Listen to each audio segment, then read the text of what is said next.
activities and you become more and more dysfunctional, that's when you start it's like a warning bell, you need to take stock of the situation. It's an ongoing problem, it's not a passing one. So if you get depression once, it could happen, it may happen that it will relapse after a few years again. You may take medications, but if you don't continue with your sessions of therapy and also implement it regularly in your day-to-day life, then it is possible that it can come back. It's very similar to physiotherapy. Whenever you have a backache or a shoulder ache, what you do, you go to a physiotherapist and he gives you a set of exercises. You practice it for some time, you are okay, and then you say, okay, fine, now I'm fine, I don't need it. But then after a few years, it's a recurring problem. It comes back. So unless and until you practice it or you do it, implement it regularly, consistently, it is going to be an ongoing problem, like any other disorder or a disease that you get into. So as I mentioned earlier, episodes should last for at least 2 weeks and it can go up to several years. Sometimes it's a dull depression which is there for a period of more than 2 years or 3 years. Sometimes it's even there for 5-6 years, I've observed, but people don't realize it. They don't realize that they're depressed, but because it's a very dull feeling. So we need to be aware and alert regarding these feelings. Now we move on to the signs and symptoms of depression. The first is that, of course, it's a depressed mood. You feel very low. There is reduced interest or pleasure in activities that you once enjoyed. Like suppose you enjoyed going for a walk, or you enjoyed going for a swim, you enjoyed listening to music, you enjoyed cooking, you would find an interest reduction or a reduced interest or pleasure in the activities that you enjoyed. A loss of sexual desire, changes in appetite, your appetite becomes low. Even in terms of sexual desire, you don't feel like, you don't feel motivated enough to engage in any sexual activity. Unintentional weight loss or gain. See, we also need to remember that these are signs and symptoms of depression, but they could also be symptoms of other, disorders, like when you have thyroid or you have sugar problems, also there is a change in weight. So you need to check out a complete medical, condition before coming to a conclusion that you are having depression. Sleeping too much or too little. There have been cases which I've handled where people have come and told me that I don't feel like waking up till 2 in the afternoon. That's the situation. I don't feel like brushing my teeth. I don't feel like eating. I don't feel like taking a bath. So these are the conditions, symptoms of chronic depression. Okay. So either it is sleeping too much, or there is no, there is lack of sleep. You sleep for 2 hours, you wake up and then you're just thinking and worrying all the night. Next is agitation, restlessness, pacing up and down. So suppose you're not able to sleep, what happens? Your brain becomes alert, and then you're just moving around in an agitated manner. You feel very restless. You keep moving up and down because of lack of sleep or lack of any activity for that matter. Slow movement and speech. There have been many times that I've come across people who speak with a slur, or who speak very slowly. Their speech is very measured, or they are not able to form sentences or bring out, are not able to get the right vocabulary while they are speaking. So these are all some of the signs and symptoms of depression. Fatigue or lack of or loss of energy. You can say lack of enthusiasm, very, very tired, exhausted, fatigued, and you just don't feel like doing anything. So that's it.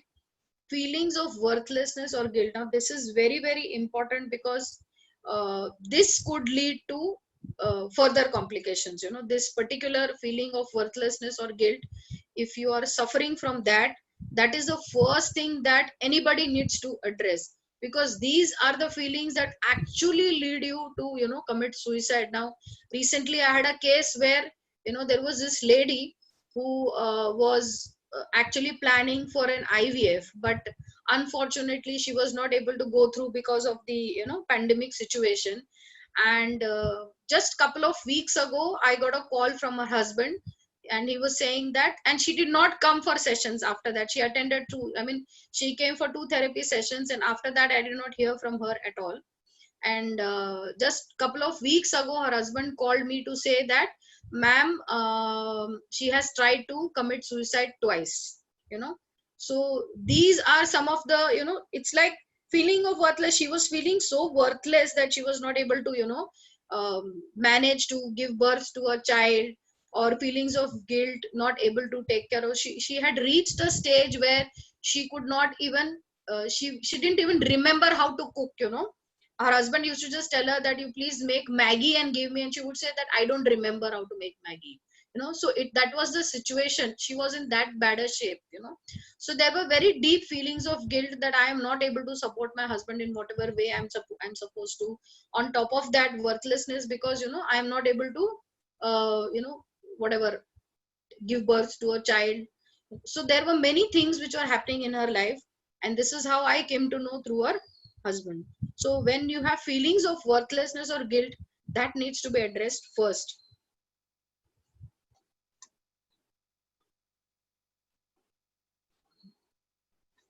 Okay, difficulty thinking, concentrating, or making decisions. Now once you are in that loop, you will not be able to think properly, because most of your energy will be taken up in doing just the normal activities that you do every day, you know. Just waking up, you know, doing your normal brushing, going to the toilet, taking bath, just your basic activities will consume so much of your energy that you will not have the energy to think anything else, you know. And concentrating, you will not be able to. Some of my patients, they go to the market and they forget what they have to buy, you know. So they give some money and they forget to take the change from the, you know, person. So that, you know, it reaches such a stage where you become very, very dysfunctional even in your daily activities. Even decision making, you are dependent on somebody else. Should I do this today? Should I not do this today? So there are so many questions that you have, and so many things that you're dependent on. You feel, you know, automatically there is a feeling of worthlessness. Recurrent thoughts of death or suicide, or an attempt at suicide. So there have been many cases of depression which I have actually seen, where suicidal ideation is very common. It's very, very common. They have thoughts of suicide. They have tried to even, you know, cut their wrists many times, couple of times, or tried something else, but it has not worked out, or they have not had the courage to, you know, go through the complete act, you know. So but we have to be careful, we have to be aware and very cautious about such, you know, being around such people. Or may, so this is one thing. Some of them actually go through and see, one thing is there, that if a person wants to commit suicide now, he will not come to you. He will just go ahead and do that. Most of the times that is what I have seen.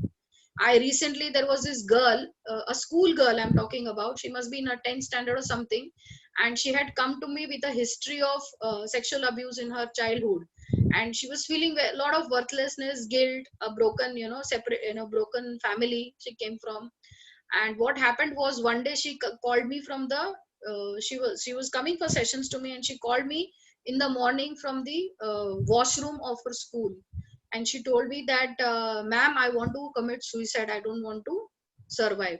So then I spoke to her and I told her that somehow I managed, you know, to, I convinced her to get out of the washroom and take the phone to the principal of the school. And then after that they went to her house, and, you know, it was a big it's a big long story. So if someone wants to die, they will not call you, they're calling you because they are, you know, they want help.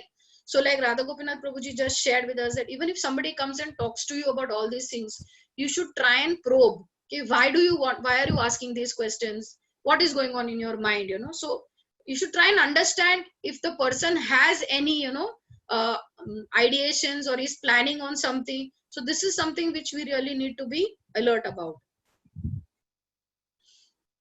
See, there are common causes of depression could be several factors play an important role in the onset, including one is genetics. If there is already one person in the family who has or one, you know, couple of people already, there's someone in the family who has depression, so there are very high chances that you could get it, you know.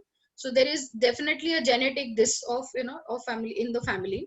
Then abuse. Now as I just mentioned that this about this girl, any kind of physical, sexual, emotional abuse, either in the childhood or even currently going on, can definitely lead to depression. Substance abuse, now drugs and alcohol, these are the two things of which byproduct is definite depression, you know. So there is no doubt, once you get into these things, depression is bound to happen, and it is bound to, you know, the low self-esteem, low confidence, all these things are part of substance abuse, and along with that, depression is also a part of substance abuse. Many times there are hormonal changes that take place within a woman's body, especially during menarche, that is just before, you know, a girl gets into her menstrual cycle. So that time, you know, there are a lot of hormonal changes happening, because of which, you know, she may have suicidal ideations. So another thing is postpartum is post delivery. There have been cases where people have come and told me that, I feel like, you know, killing myself or killing my child, it's that bad. So at such times also, they need a lot of support, they need a lot of love and care. So please, you know, be there for them. Then there are some medicines also which cause, you know, feelings of depression. I will not get into the technicalities. You can search, you can Google it on, you know, on a system. Now some people have personality traits which are, you know, pretty pessimistic, you know, by nature. The person is pessimistic by nature, cautious by nature, very suspicious by nature. So these people are more susceptible to, you know, depression, because their thoughts are only negative, you know, they think in that manner, they automatically, it will start going in that direction. So these people are more, you know, prone to depression. Then other illnesses, like when somebody is suffering from an Alzheimer's or insomnia, Parkinson's, or a diabetes which has been going on for a long time, and it has no, you know, there is no normalcy in that person's life, and is very disturbed because of this uh, illness, or any terminally ill person, you know. Most of the times when you see people with terminal illness, now they will definitely be having some this of depression, because they know that, you know, they don't have much to live. So many of them don't know how to live the rest of their life. So that is one of the reasons why, you know, all these cancer hospitals and many other hospitals, they have a counseling center, you know, to counsel these patients, you know, how to go about living their life fully, whatever time, you know, period they have. And life events, I have always observed that there is some life event, you know, something happening in our life which has triggered this feeling. There is either a relationship issue, or there is some fight which has happened with your friend, then there is some job, you know, issue which has taken place, or there is a loss in the family, you know, you've lost somebody whom you love. So there is, you know, some major divorce or separation in the family. So there are many life, you know, I have always observed there is a life event, a life changing event in a person's life, which starts, you know, which sets the stage for this kind of, you know, depression or moods or feelings. So now diagnosis is that each disorder has its own diagnosis criteria. Now these are all very technical stuff. It is available in some books, you know, which we refer to on a regular basis. But we know that for diagnosing, what steps need to be taken. So first is, you have to consult a mental health expert. Please do not think that you can solve the problem on your own. You know, you are not Mr. or Mrs. Fix It.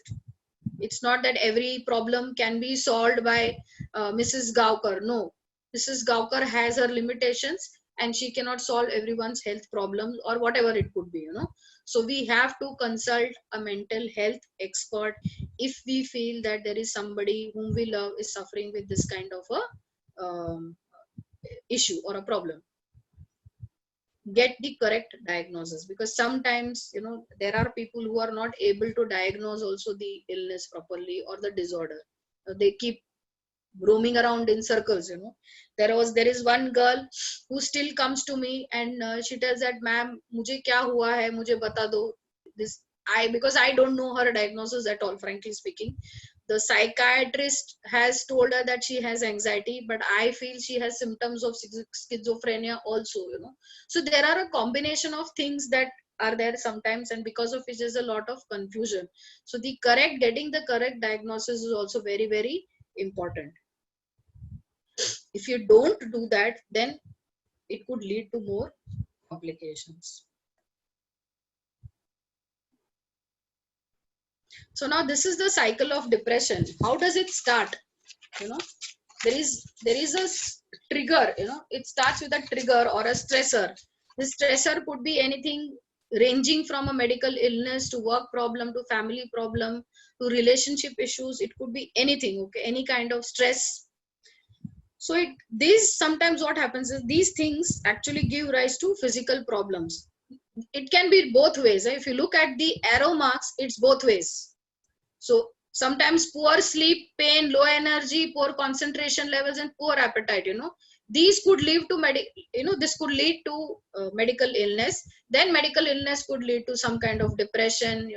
So these are all interrelated, and go back and forth. It works vice versa. So whenever there is a stressor, there's a physical. There is a some physical problem attached to it, like there's lack of sleep. Obviously, when you have a family problem or your work problem, I am sure a lot of us today are facing this issue today in this pandemic period. So there is you're affected with poor sleep. You're worried all night. What is going to happen to us? What is going to be our future? Because of all this, there is a manifestation in terms of pain in some areas. Because we are not able to express it in the right manner, it is manifested as pain, in or chronic pain sometimes in some areas of our body. So energy level goes down, because if you have issues or family problems, obviously you don't feel enthused to do anything. Concentration reduces, appetite reduces. Then it leads to some kind of behavior issues. What are the behavior problems? Social withdrawal, decreased activities. You don't feel like going out, you don't feel like socializing, you don't feel like talking to anybody. Productivity reduces, you don't feel like working anymore. And there is a lack of initiation. You don't want to initiate any activity, you just take a step back. After that, it leads to thoughts and feelings, negative thoughts, low self-esteem, sadness, hopelessness.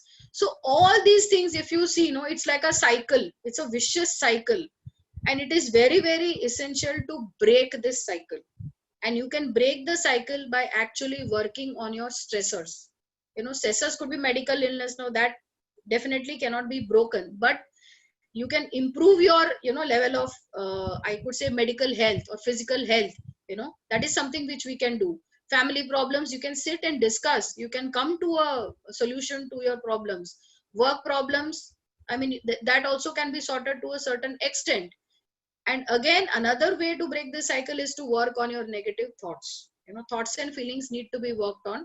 There is a therapy that we use regularly which works very effectively depression, which is cognitive behavior therapy. It's a researched and proven method. It has a wonderful track record. I've used it with many of my patients, and it has proved very, very successful in helping them manage their depression levels better. Okay,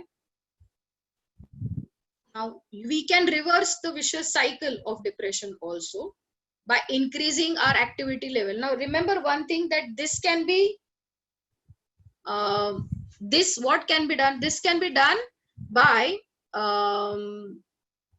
it can be done only when it is at a mild depression level, mild or moderate level. When it is chronic, it has to, you have to go for medications. But at mild and moderate levels, increased activity, you improve your level of exercise, you improve your physical activity level, you start feeling more hopeful. When what happens when you exercise, there is something known as endorphins which is released in your body. Okay, and it helps you feel that it gives you a feeling of a high. But also exercise also, what it does is it releases actually it establishes new pathways in your brain. When you do sustained low activity exercises over a long period of time, it helps to create new pathways in your brain, which makes you feel good. It makes you feel better. So it is better to do exercises for a longer period of time rather than just taking up something for some time, feeling a high and going back. It's like it's like a drug induced activity. So when you do it for a long period of time, you feel more hopeful, you feel more happier, more satisfied. Your depression level reduces. Okay, and you feel greater energy and you feel motivated to again go back and exercise more. Okay, there are some self-help techniques which I would like to discuss with you all. Under physical comes exercise, yoga, sleep routine, diet routine, and guided relaxation. Now, as I told about exercise, I just told you that, the first thing that it helps you, generates endorphins that makes you feel high, and we should look at low intensity exercises over a period of time, which help, which will improve the brain functioning over a period of time. The next is yoga. Yoga helps in what does help yoga? I'm sure many of you must be doing yoga regularly. Yoga helps in actually reducing stress levels, improving your general well-being, and giving you a good health, overall health, because you do some asanas and you do the deep breathing techniques and you follow. So it makes you feel better in a holistic manner. Okay. Next is establishing a sleep routine. Now, for patients suffering from depression, establishing a sleep routine is very, very necessary. Sleep routine and diet routine. Because unless and until your sleep routine is not set, your next day, like suppose you sleep properly for one night, the next day you will feel energetic enough to do your activities. So once that routine is set, for a period of 1 week, then you feel, energetic, and you feel more motivated to uh, be more active throughout the day. Look at your work in a more enthusiastic manner, take things more positively. So establishing a sleep routine is very, very essential. There are various ways that you can do that. One is definitely, if it is chronic, you have to go in for medications to have a set sleep period. Otherwise, there are, as I mentioned, guided relaxation techniques are there, guided meditation techniques are there. But there also you have to remember in guided relaxation that if you feel uneasy anytime while doing the guided relaxation technique, you have to stop and then consult somebody who is in the mental health profession, take guidance from that person. That means it is more deeper than what you are thinking. Diet routine, again, it is very easy to take shelter of comfort foods.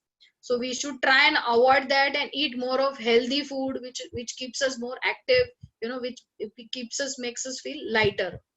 Now on the mental level, meditation is one thing which helps on in the long run. I always ask my patients to spend some time, 10 minutes, doing some meditation activities. It could be deep breathing, it could be listening to some spiritual talk, it could be listening to some motivating talk, or whatever it could be, which something which is positive.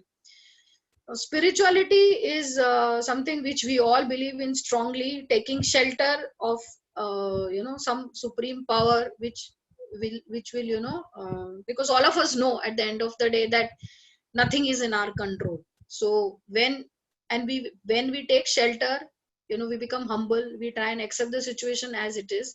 And another thing is that we realize, since nothing is not in my control, we need to focus only on our circle of influence. Whatever is in my control, only my feelings, my thoughts are in my control. So can I change that? Can I change myself? Can I convert my negative thoughts into neutral and then into positive? So that is what we work on. Then last but not the least is that hang on tight. This is something, depression is something which is not going to be there forever. If you work on it consciously, and with full enthusiasm, it will go, definitely go. Because I have seen many of my patients, coming back and saying that, ma'am, we are feeling so nice now after, taking the medications, working on ourselves. So I mean, they're pretty successful in their lives. So you just need to hang on, you just need to think that, okay, this is not going to be there forever, it will pass, this too shall pass. Okay. Then hold on to positive memories. Now for example, I can, whenever I remove the old photographs of my daughter, I feel very nice, when her childhood photographs, it gives a very good positive vibe whenever I'm going through those photographs. So that makes me feel very positive. So similarly, you must be having some positive memories either of your childhood or with your parents. I'm sure something positive should be there. So you just hold on to those memories. Okay, now we come to something called social and professional. Now in social, we have relationships. So what you need to do, because in depression, as we saw in the cycle of depression, you don't feel like going out. There is a lot of social withdrawal. So you have to literally force yourself to go out. There was this client of mine who would say that, ma'am, मुझे कहीं पे भी जाने का मन नहीं करता है. मेरा friend नीचे आता है, he comes down and he waits for me, he calls me, but I don't feel like going down and talking to that person. So you have to literally push that person to go and meet people. He may get anxious initially, so you have to train them. It's like, conditioning them, reconditioning them again to get back into a social life. So it is very important. There was a client of mine who was fearful of even going to a bank. She's like, no, they will ask me many questions and I will not remember the answers. So these are the kind of things that happen to you. So you have to push yourself to go out, meet your friends, try and make your life as normal as possible. Of course, now it's not possible. So video calls, phone calls, be in touch with your friends regularly, family, relatives, talk with them, share your heart. It's very, very important, and don't feel ashamed or embarrassed to share what you feel. Accept it. If you have some problem, accept it. I'm sure there must be somebody who can help you. Okay. Now, one thing which I remember, reading about what my spiritual master had mentioned is that great people always feel that they need help, though they don't. But people who need help think they are great. So, if this falls into the, if you feel that you are great, you will never reach out for help. But great people who are great will always want to, they, although they don't need help, they reach out for help. So what I would say is that please put your egos aside, please put your whatever, issues you may have, please put it aside. And if you feel that you genuinely have some issues, please reach out for professional help. Talking and sharing also helps. Now psychotherapy and medications. Now psychotherapy, there are many therapies, but what we mainly use, or what I mainly use, is child cognitive behavior therapy, which has been very, very effective in helping patients manage their negative thoughts and feelings. And also that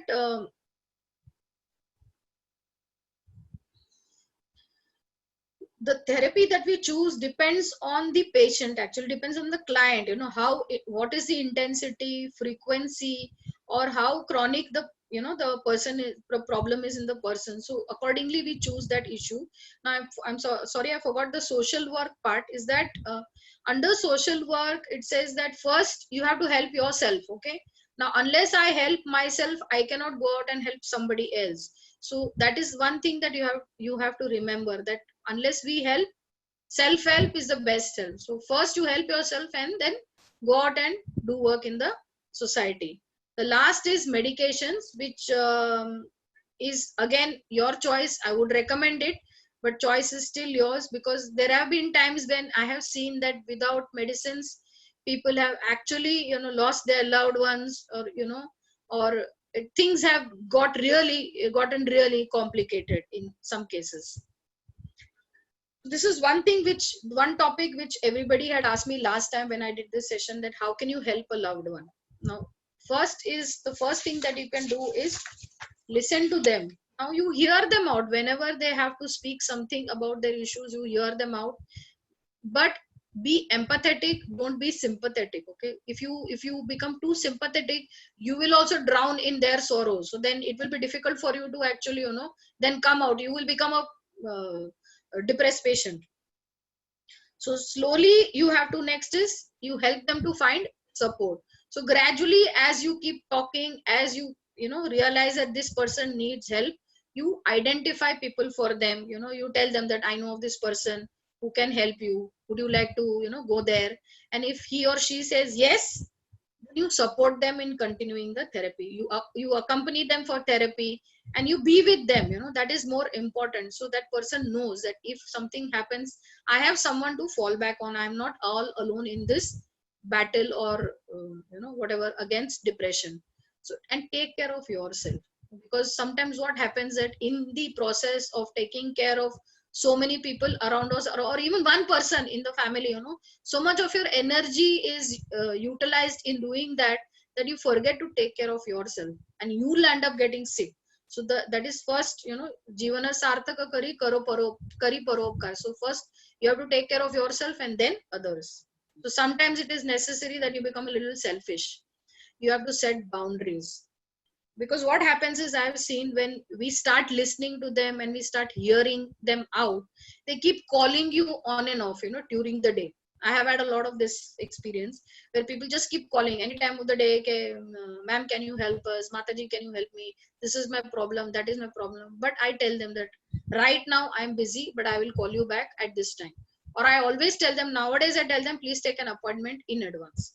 So what happens is, you're setting your boundaries. You know that, okay, at 6 o'clock I have this today, at 7:30 I have to talk to a client tomorrow. So we are very clear, we are setting the boundaries.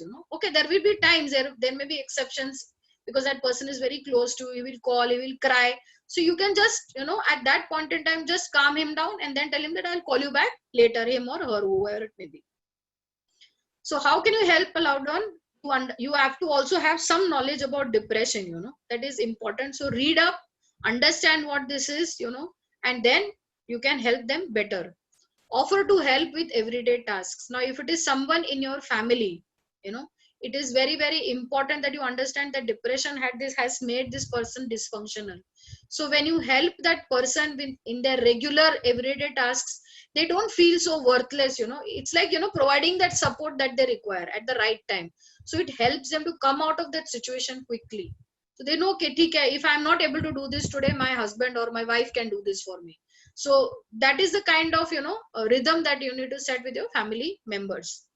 Extend loose invitations, even if you know that they may not accept it. So if you have some social gatherings, a picnic, some party, some, bhajan, satsang, it could be anything, a birthday party. So just keep extending. We know that this person is not going to come, but just keep telling that, tomorrow we have this, next week you're going out here. So can you join us? You never know, he or she might just decide to pack up and come with you. So, that may be a changing point in their lives, because you have been inviting them on a regular basis. And last but not the least, be patient, because you require a lot of patience to handle such patients. And it's not easy, believe me, but if you can do it, it's wonderful. So now we come to this part of the pandemic twist. Now, what is this pandemic twist or the pandemic? We're talking about pandemic effect. All of us are going through a lot of social isolation now, frustration, feeling cut off, economic and job uncertainty, fear of death, self and loved ones, and troubled relationships. Now, all these things, in the last 3.5 months, each and every one of my call which I have received from either my clients or anyone from my building or from anywhere in Bombay or even out of Bombay, there have been cases of people feeling cut off, lonely, they are jobless, they don't have money, then and many times fear of corona. So that's fear of death. What happens if I die? What happened if my family, loved one in the family dies? So that is there. And also because of this, since families are in the house 24/7 together, there is a lot of relationship issues which are going on. People are waiting to probably, for the pandemic to get over, and they may just go ahead and just file for divorces or whatever it may be. But this is a fact today. So if any of us are feeling that way, or if anyone is going through that, please believe me, you're not alone. All of us are in this together. So there is an anxiety depression cycle. What happens is that in this cycle, because of this pandemic, there are many people who are getting anxious. They're getting a lot of worries, they're getting a lot of thoughts about what happens. What will happen if I get a bad throat today? What will happen if I get fever? What happens if I have to get admitted in the hospital? Do I have that kind of? So there is a lot of thinking which is going on in the mind. So what So what happens is that when there is so much of worry, the brain becomes overactive. It is doing over, it's overworking, and after some time it becomes tired. And when it becomes tired, the cycle of depression begins. Low moods, low energy, and again negative thoughts, and again back to anxiety. So this is again another vicious cycle which is taking, precedence in today's situation.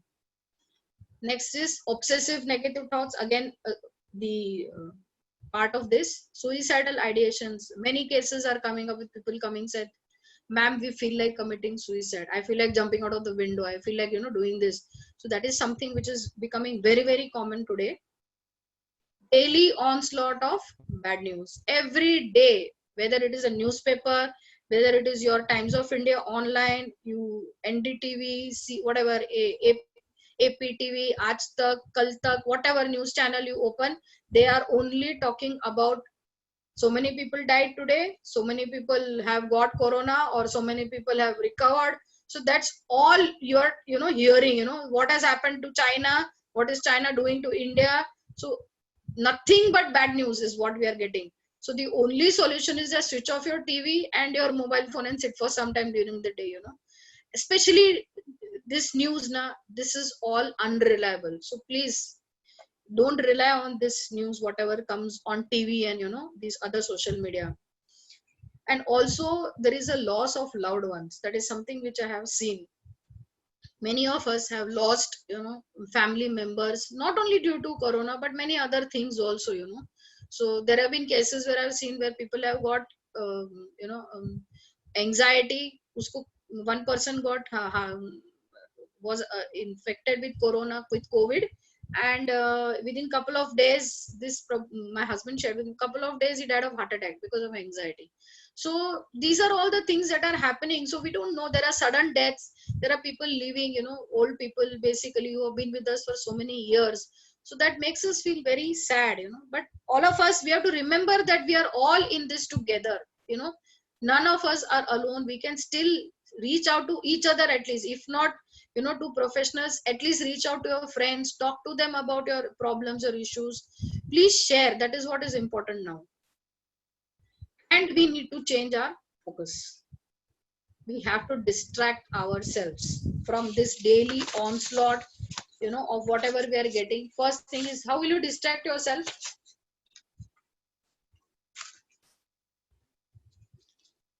There are many things that you must have done before this in your life, earlier in your teenage, or some hobbies or some things which you liked, something of your interest. Please take up those hobbies. Distract yourself, because the more negatively you think, the more deeper you will get into this trap of depression, or trap of negative thoughts. I would not say depression, because just because you think negatively does not mean that you will fall into depression. Even getting into the trap of negative thoughts on a regular basis is not good. So you need to distract yourself with something positive, like you like to sing, you would like to listen to music, or you're doing some art and craft activities before. So it could be anything, so just take it up. Or in fact, I know one of my clients who just told me recently, I was talking to her, she said, ma'am, I used to learn guitar once upon a time. So I suggested that you take up learning guitar again, and she's feeling much happier. She's just had 2 sessions of guitar classes, but she's feeling much happier. So if you distract yourself with some other activity, that is one thing that you can do. Find simple sources of joy. Spend time with your family, spend time with your children. They are the most innocent and joyful people that you can find around in this difficult times. The cheer and their innocence itself will bring you back to life. And limit your consumption of news, mostly there, because they're mostly unreliable. So please don't believe everything that you see on the news, and try and limit it. Because what is the point in reading a news which says that today 100 have been infected, tomorrow 200, day after 3, or now it has become flat? It doesn't make any difference to us sitting at home, because we are at home only. Nothing has changed for us, frankly speaking.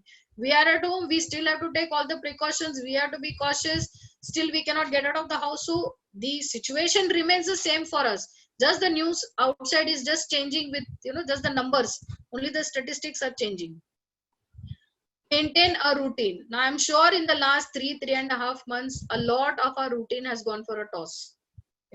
our sleeping habits, our eating habits, exercise, recreation, everything, has gone for a toss. So we need to bring it back online, on track, because sooner or later we will definitely have to go back to work. We'll have to get back to our, normal activities. So having a proper routine in place is very, very essential even now under this situation. Okay. So you sleep on time, you wake up on time, exercise on time, eat your food on time, do your, have some recreation activity, that also has to be on time. So routine has to be set. Last but not the least, express gratitude. It really provides respite in bleak times. So whenever, whatever we have today, we have to look at the situation outside. Whenever I see outside my balcony here, I see all these workers, they are living, there's some construction work going on next to our house, and then I can see the workers, the way they are living. There's so much of water in and around them in this, rainy season, with so much of mosquitoes, such bad living conditions, but still they are working just for their survival. Do we have to do that? No, we don't. We are living nicely. We're living in a room which is comfortably air conditioned. We are having wonderful meals, 3 4 meals in a day, whatever we want we are getting on Zomato or Joby have, whatever ingredients you need, you're getting most of the things. So let us be grateful for whatever we are getting as of now. So gratitude to God, gratitude to society, gratitude to our employers, gratitude to our temple, who are, trying to give us so much of spiritual also, so much of spiritual talks are going on, discourses are going on in the temple, which also keep us inspired and motivated over a period of time. Then find ways to be connected to friends and family, which I've told you, video calls, phone calls. There are many ways now which you can do. Move beyond small talk and share about yourself. It should not be just hello, how are you, what are you doing. No, share, open your heart. This is the right time to do that, and you will feel better after doing that. And nothing needs to get fixed. It's not that once you share, or somebody shares the problem with you, you have to give a solution. No, it's not required. As I told before, we are not Mr. or Mrs. Fix It. So nothing needs to be fixed. Just hearing out and, understanding what that person is going through is more than enough. See, even in the current times, it will be very, very easy to slip into bad habits, because you're feeling so lazy and, lethargic, unenergetic, your routine has been disturbed. So healthy habits need to be adapted. Eating good food, as I told earlier also, exercising, that, eating good food, sleeping on time. So avoiding comfort food, that is what is important. And get moving and exercising. As I told you, exercising is critical, very, very critical. Whether it is at home, if you can't go out, do yoga every day at home, but do it. It has to be a part of your routine. Exercising has to be a part of your routine, because it will help, as I told you, it will help build a new pathway in your brain, and your brain functioning will improve. Whether you have depression or no, it is required now, because all of us are susceptible. Anytime it can happen to any of us. So as I told, anything can happen to any one of us at any time. So we have to be careful and beware. Avoiding comfort food is one thing. So I'm just summarizing the session of today's session. The depression can happen to anyone, you, me, anyone around me. If identified in early stages, it can be reversed and it can be managed. Please do not hesitate to seek help. It's not a taboo, and better to combine medications with therapy. So thank you very much for your patient hearing. If you have any questions, please, I would ask Deepak Barwani Prabhu to take over now. Thank you, Mataji. That was a very comprehensively presented workshop. Really hard to find questions because you've covered most of it. However, there are some questions. What we have seen is that accepting the fact that you're depressed, or your family members accepting the fact that you're depressed and you need help, seems to be a bottleneck to seek help. Yeah, I don't know if this is a question or a comment, but no, it is. That's why I have been emphasizing throughout the presentation. You must have observed that it is very essential. If you see that there is a family member, who is who needs help but does not want to seek help, what can you do in this situation? Is that what you're asking, Prabhuji? I'm sorry, Mataji. Are you asking that there is a family member who needs help but does not want to seek help? Is that what you're saying? Yeah, mainly they are trying to hide away from the fact, or they are not accepting that they have a problem. Okay, see, what happens is that unless and until a person comes to you and tells that, I have a problem and I need help, you cannot forcefully enter into that person's life. Yeah, of course, if it is a husband and wife, you can definitely say that, can we at least go and get yourself or get ourselves checked once, to just rule out any possibility. So that is something which you can suggest. But even in spite of that, if that person is not willing to, seek help, then you can just support in whatever way you can, which I said now, how you can support your loved ones. That's the only thing that you can do, because unless and until it comes from the person within, it's like, when you're addicted to alcohol, unless and until you accept that you have a problem, the problem, you will not be working on it. It is someone else who will work on it. You're getting my point? You may take that person forcibly to a de-addiction center, but after 3 months or 6 months, once he is back, he or she is going to again start off, so unless and until it comes from within that person that I want to be better, I want to feel better, and I want to do it quickly, that person, till then it is not going to happen.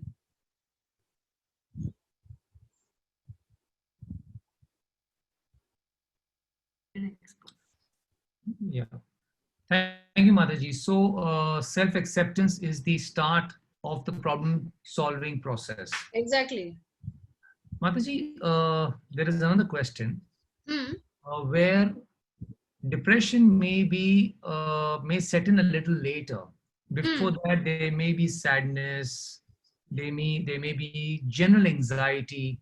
So as a family member, if I proactively do something about that, can I avoid, reaching the stage of depression?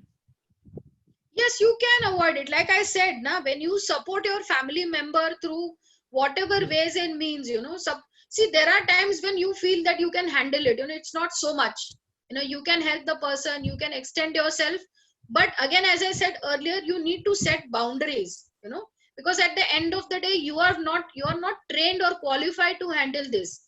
So at any point in time, you reach a stage, you feel that you cannot handle it, you have to reach out to somebody, and then you have to tell this person that, I'm sorry, but I cannot handle it anymore. I think both of us need to go and seek help, so that is how you can manage this situation. Okay, so basically one can proactively deal with it. If you deal with certain challenges, issues, emotional concerns of people around you, it can be a big help to avoid getting into a depressed state. Yes, definitely.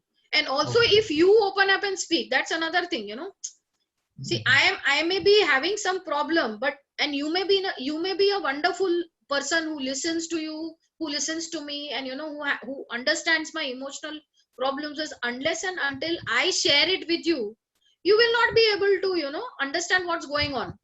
You are not a mind reader, it's not telepathic. Yeah, you can understand some symptoms that, okay, this person is not participating fully in family activities, or not as enthusiastic as before, feeling very lethargic, so there are some things, that some pointers that you may get, but unless and until it is diagnosed properly, you will not be able to identify what is the problem. It could be something deeper, it could be something else. It may not be depression also, it may be something else.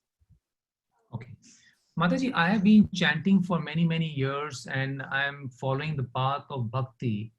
Do you feel I need mental help? Can I take the help of scriptures and chanting to overcome my depressed state? If you ask me, there are many people in our congregation who are currently my, or I should say, okay, let me come out clearly to you. Let me not beat around the bush. I don't think that only chanting or only taking shelter of scriptures is going to help in dealing with chronic cases of depression. Okay. anything, like suppose you have a heart problem, or suppose you have something related to, or even you have a chronic back problem, okay, do you think by chanting it is going to get, it is going to recover? It will not. As you do not have control over other functions of your body, similarly you don't have control over your mind also, right? So you need some help, some guidance to help you through. You know, there was this question which was asked to a very senior person earlier also, that why do we need these psychological tools, you know?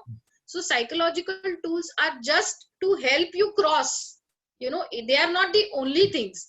It is just going to help you cross from one, you know, one side of the river to the other side. Once you reach there, you already have the, you already have spirituality, you already have chanting for, you know, taking you through this. So I have many patients from, you know, people who from the spiritual background who still come to me for therapy, for counseling, for medications. They, you know, approach psychiatrists. So it's not that, you know, just by chanting or, you know, reading scriptures, your mental health is problem is going to get solved. It's like any other disease.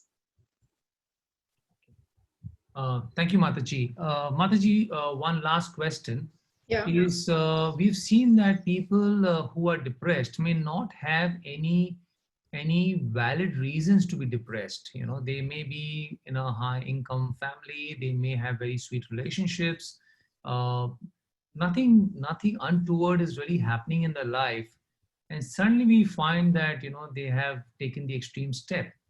So what do you think is the reason for that? See, Prabhuji, there is always a reason behind somebody taking such an extreme step. There is always, you know, there has to be a trigger behind this. It may not be a recent trigger. It may be a trigger from the past.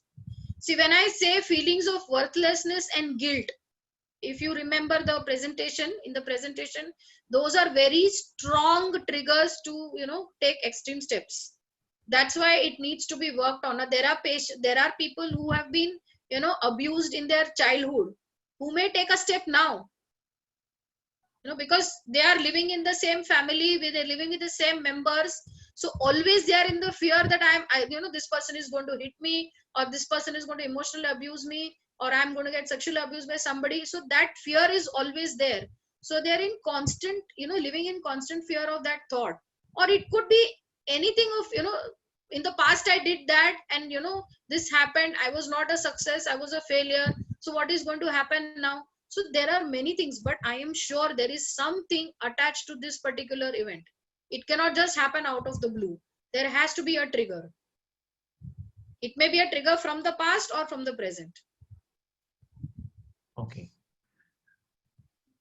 So Mataji, I'm really tempted to ask one more question related to this. You know, we've heard that some people are bipolar, some people have OCD. So, you know, maybe these are also contributing factors to, you know, getting depressed.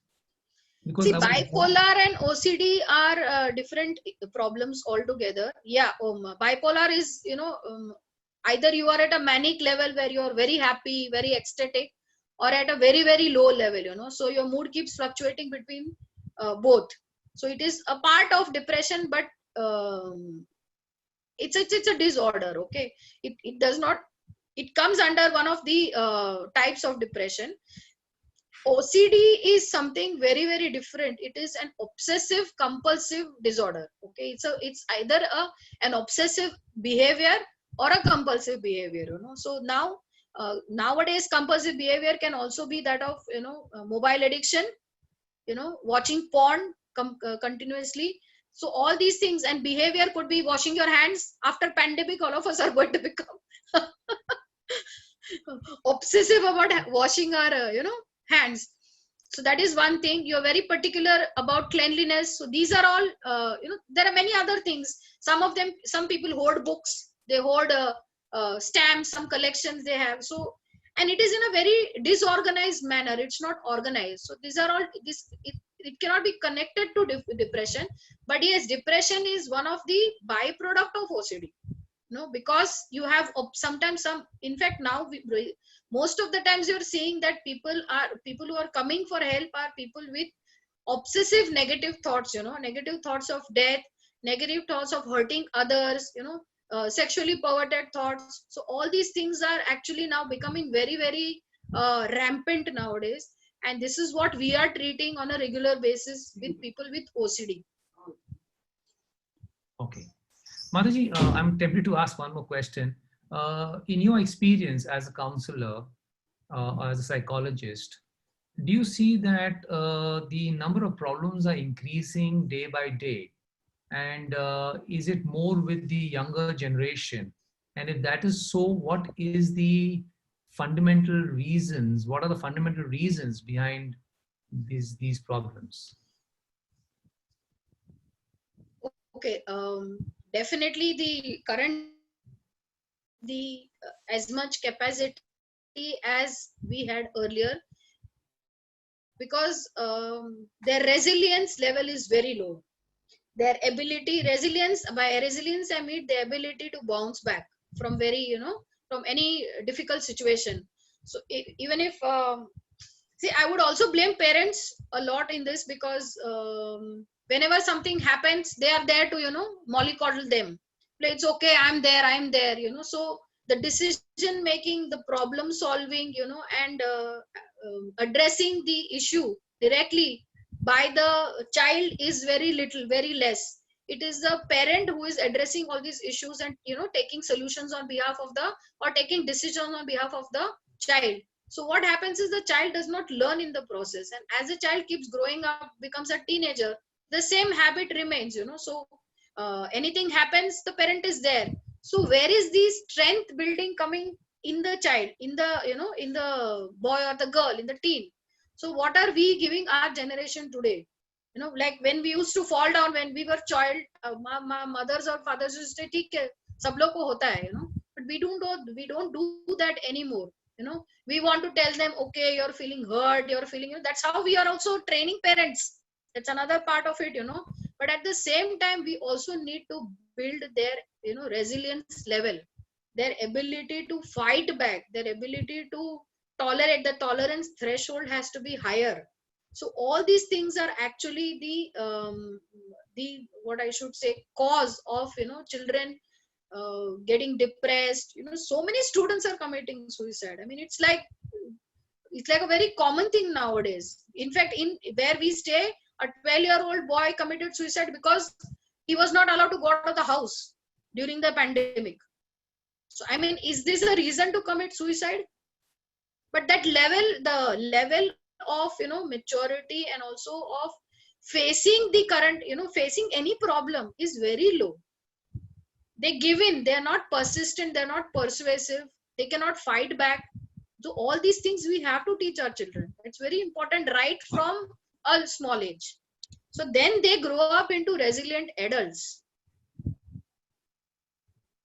At the same time, I'm seeing adults who are, say 40, 45, who have been through so much, but they're still sustaining. Why? Because they have that strength. Mental strength is strong. So it's like a gardener who's planting a tree, and or rather planting a seed. He needs to know how much protection is good Exactly. for the plant. If you overprotect, Right. maybe the plant will not be able to sustain the winds of time when the gardener is not present there. So thank you very much, Absolutely Mataji. right. Thank you very much, Mataji, for this lovely presentation. Thank you so much. And I'm sure this is going to help a lot of us look around and help in a really helpful manner. And thank you very much, everybody, for joining in. This just shows how much you love the people around you. And please spread the love and care around. Thank you very much. Hare Krishna. Thank you. Thank you very much.